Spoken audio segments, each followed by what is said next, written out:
Hello, respectable audience. I have a new question for you.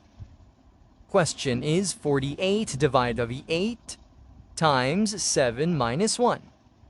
Respectable audience, first of all, we have to solve parentheses according to Pinthos, the rule. Pinthos rules said that, first of all, parentheses, then exponent, then multiplication and division. So, 48 as it is, division as it is, 8 as it is, times, first of all, parentheses should be solved. So 7 to 1 does 1 will be equal to 6. Now, according to PEMDAS, we have to multiply or divide. But we will prefer from left to right, mean we will perform operation which is at left first.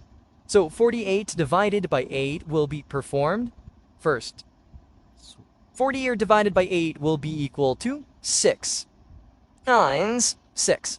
So here, 6 will be equal to 36, which will be our answer. Thank you for watching my YouTube video.